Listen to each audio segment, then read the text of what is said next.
Сегодня я инициировал телефонный разговор с президентом Российской Федерации. Результат – тишина. Хотя тишина должна быть на Донбассе. Поэтому сегодня я хочу обратиться ко всем гражданам России. Не как президент. Я обращаюсь к российским гражданам как гражданин Украины. С вами нас разделяет более 2000 километров общей границы. Вдоль нее сегодня стоят ваши войска, почти 200 тысяч солдат, тысячи боевых машин. Ваше руководство одобрило их шаг вперед на территорию другой страны. И этот шаг может стать началом большой войны на европейском континенте. О том, что может произойти со дня на день, сегодня говорит весь мир. Причина может возникнуть в любой момент. Любая провокация, любая вспышка. Вспышка, которая может сжечь все.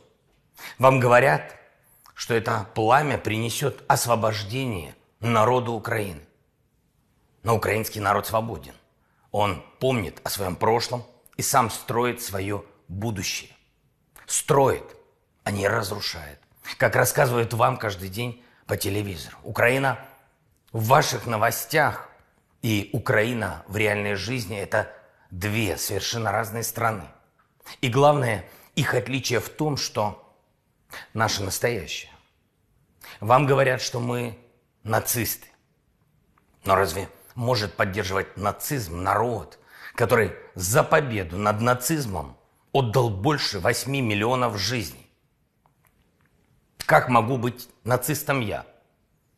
Расскажите об этом моему деду, который прошел всю войну в пехоте советской армии, а умер полковником в независимой Украине.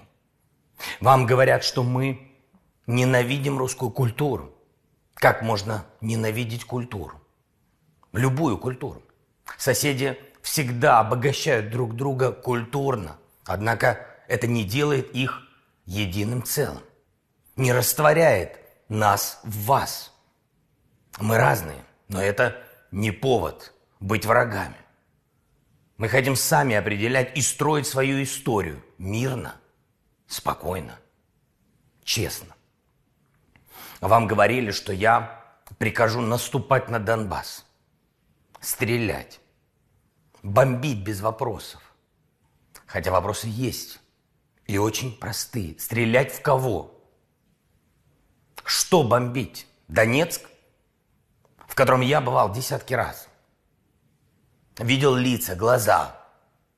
Артема, по которой я гулял с друзьями. Донбасс-арену, где болел с местными за наших украинских пацанов на Евро. Парк Щербакова, где мы вместе выпивали, когда наши пацаны проиграли. Луганск, дом, где живет мать моего лучшего друга. Место, где похоронен отец моего лучшего друга. Заметьте, я говорю сейчас на русском языке, но никто в России не понимает, о чем эти названия, эти улицы, эти фамилии, эти события. Это все для вас чужое, незнакомое. Это наша земля, это наша история. За что вы будете воевать и с кем?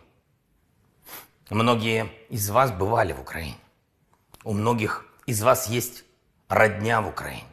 Кто-то учился в украинских вузах, дружил с украинцами. Вы знаете наш характер. Вы знаете наших людей, вы знаете наши принципы. Вам известно, чем мы дорожим. Так прислушайтесь же к себе. К голосу разума, к здравому смыслу. Услышьте нас. Народ Украины хочет мира. Власть Украины хочет мира. Хочет и делает. Делает все. Все, что может. Мы не одни. Это правда. Украину в этом поддерживает множество стран. Почему? Да потому что речь не о мире любой ценой. Речь о мире и о принципах, о справедливости, о международном праве, о праве на самоопределение, праве самим определять свое будущее, праве каждого общества на безопасность и праве каждого человека на жизнь без угроз. Это все важно для нас. Это все важно для мира. Я точно знаю, что это важно и для вас. Мы точно знаем, нам не нужна война, ни холодная, ни горячая, ни гибридная. Но если на нас будут наступать войска, если у нас попытаются отнять нашу страну, нашу свободу, наши жизни, жизни наших детей, мы будем защищаться. Не наступать, защищаться. Наступая, вы будете видеть наши лица, не наши спины, наши лица. Война – это большая беда, и у этой беды большая цена во всех смыслах этого слова. Люди теряют деньги, репутацию, уровень жизни, теряют свободу, но самое главное – люди теряют своих близких, теряют себя. На войне всегда всего не хватает. Чего хватает с лихвой – это боли, грязи, крови и смерти. Тысяч, десятков тысяч смертей. Вам говорят, что Украина может представлять угрозу для России. Этого не было в прошлом, нет сейчас, не будет в будущем. Вы требуете гарантий безопасности от НАТО. И мы требуем гарантий нашей безопасности. Безопасности Украины. От вас, от России и от других гарантов Будапештского меморандума. Сегодня мы находимся вне любых оборонных альянсов. Безопасность Украины связана с безопасностью наших соседей. Поэтому сегодня надо говорить о безопасности всей Европы. Но наша главная цель – мир в Украине и безопасность наших граждан, украинцев. Для этого мы готовы говорить об этом со всеми, в том числе и с вами, в разных форматах, на любых площадках. Война лишит гарантий всех. Гарантий безопасности не будет больше ни у кого. Кто от этого пострадает больше всего? Люди. Кто этого не хочет больше всего? Люди. Кто может этого не допустить?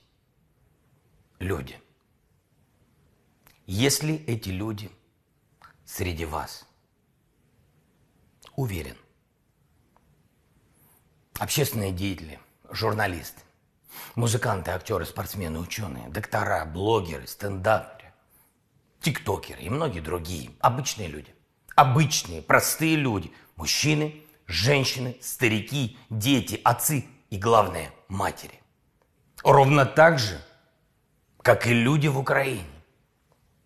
Так же, как власть в Украине. Как бы вас ни пытались убедить в обратном, я знаю, что это мое обращение не покажет по российскому телевидению. Но граждане России должны его увидеть. Они должны знать правду. А правда в том, что нужно остановиться, пока не поздно. И если руководство России не хочет ради мира садиться за стол с нами, возможно, оно сядет за стол с вами. Хотят ли русские войны? Я очень хотел бы ответить на этот вопрос, но ответ зависит только от вас, граждане Российской Федерации.